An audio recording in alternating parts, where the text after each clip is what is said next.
दुनिया का सबसे बड़ा शातिर चोर, बादशाह को आई नानी याद। नमस्कार दोस्तों, आज की कहानी जो है वो है एक शातिर चोर की।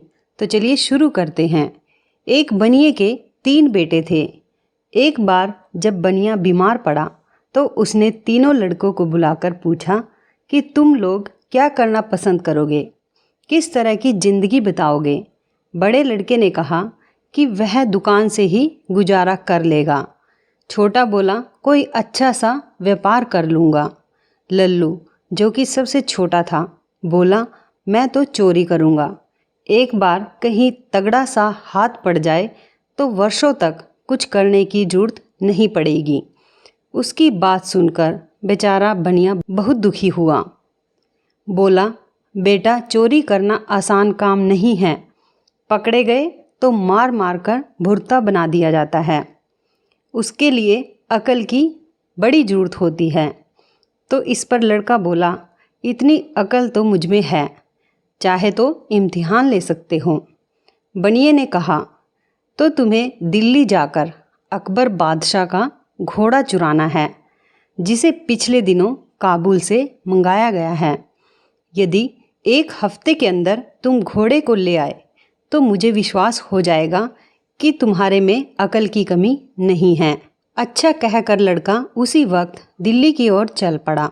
दिल्ली पहुंचकर पाया कि शहर के चारों तरफ कड़ा पहरा है। वह बाहर सड़क पर रुक गया और सोचने लगा कि कैसे अंदर चला जाए। कुछ देर बाद उसने एक नाई को आते देखा। पास आने पर पूछा भाई कहाँ जा रहे हो। नाई ने बताया वो रोज़ हजामत करने शहर जाता है, यही उसका धंधा है। उसने पूछा तुम कौन हो। लड़का बोला कि मुझे जानी राम कहते हैं, मैं भी इस शहर में जाना चाहता हूँ। नाई ने बताया शहर के अंदर वही आदमी जा सकता है जो कुछ काम करता है, फालतू आदमी को शहर में नहीं घुसने दिया जाता। सुनकर जानी राम सोचने लगा कैसे शहर में घुसा जाए। नाई से वो बोला अच्छा भाई, मैं वापस ही लौट जाऊंगा, लेकिन मेरी हजामत तो बनाते जाओ। नाई ने उसकी बात मान ली। बोला बैठ जाओ। जानी राम बैठ गया, किंतु पानी ना होने के कारण हजामत कैसे बनती। तभी जानी राम ने दूर एक तालाब की ओर इशारा किया। बोला वहाँ से कटोरी में पानी भर लाओ, तभी हजामत बनेगी। नाई ने अपनी पेटी वहीं रख दी और पानी लेने चला गया। अब क्या था, जानी राम ने पेटी को कंधे पर लटकाया और अपने को नाई बताकर तेजी से शहर के अंदर घुस गया। शहर पहुंचकर वो एक भटियारी के पास रहने लगा। धीरे धीरे उसने भटियारी को काबू में कर लिया। उससे बोला अगर तू होशियारी से मेरा काम करती रहेगी तो तुझे रोज़ एक असरफी दूंगा। बुढ़िया राजी हो गई तो उसने बताया कि आज से मेरा नाम जानी चोर है। किसी को पता नहीं चलना चाहिए कि जानी चोर कहाँ रहता है।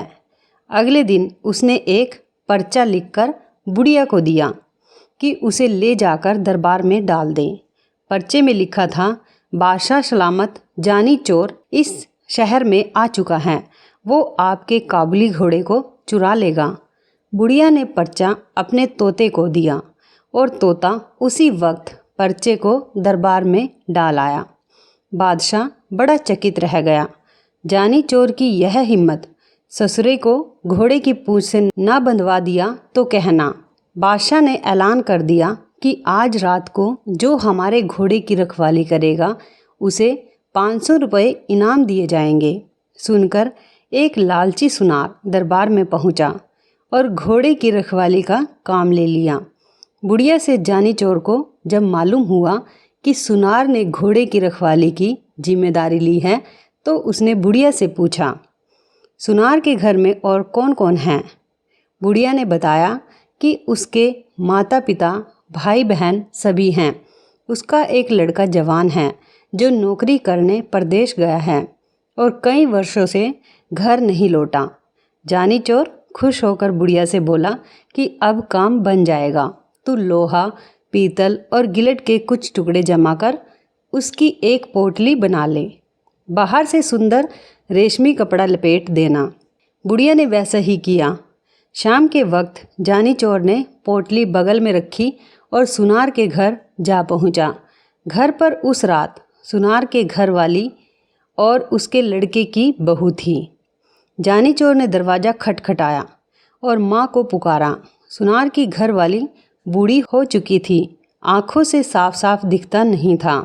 आवाज़ सुनते ही उठ बैठी, बहू को भी जगा दिया। अरे मेरा सुमेर आ गया, बहू उठ, देख तो इतने दिनों के बाद सुमेर लौटा है। बहू भी उठ खड़े हुई।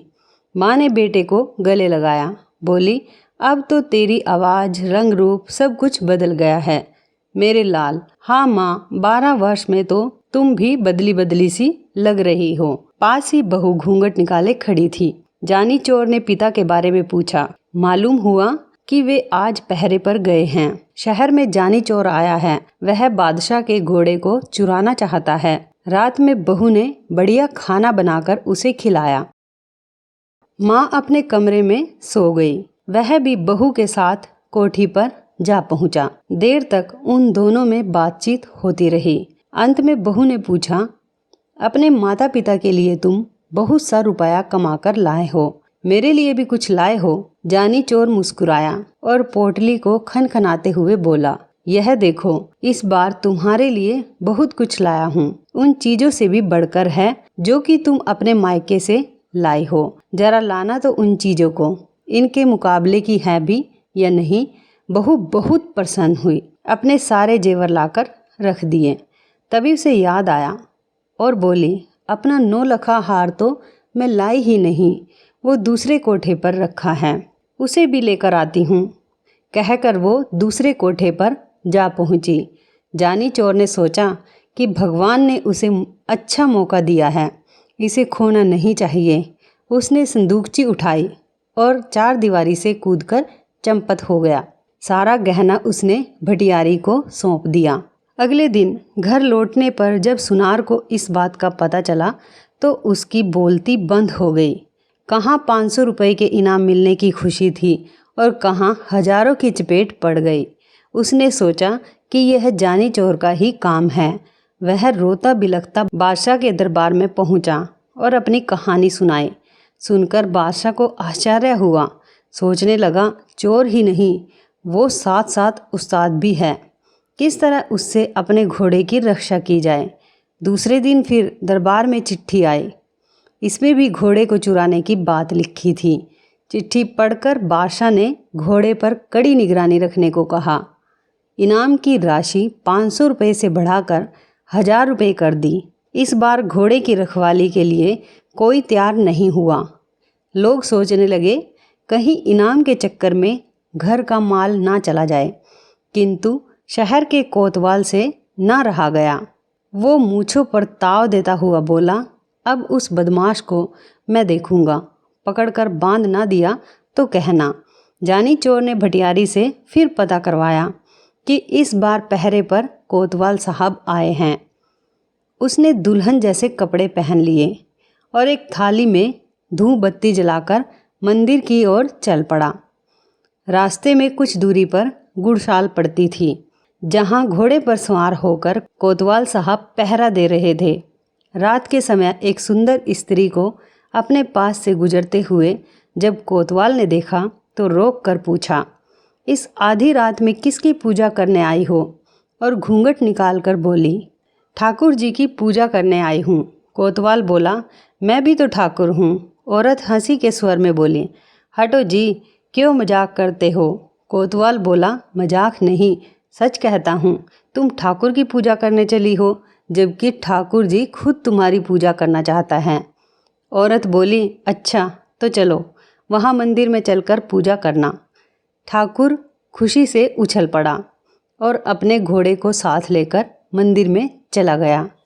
उसने घोड़े को बाहर बांध दिया। हथकड़ी, बेड़ियाँ और बंदूक लेकर औरत के साथ मंदिर के आंगन में आ धमका। हथकड़ी बेड़ियों को देखकर स्त्री ने पूछा, ठाकुर जी ये सब क्या है? कोतवाल ने बड़े प्रेम से उसे समझाया कि ये डाकू के गहने हैं, मैं इन्हें पहनकर देखूंगी। यह कहकर स्त्री ने हथकड़ियाँ लेकर अपनी कलाई में डाली।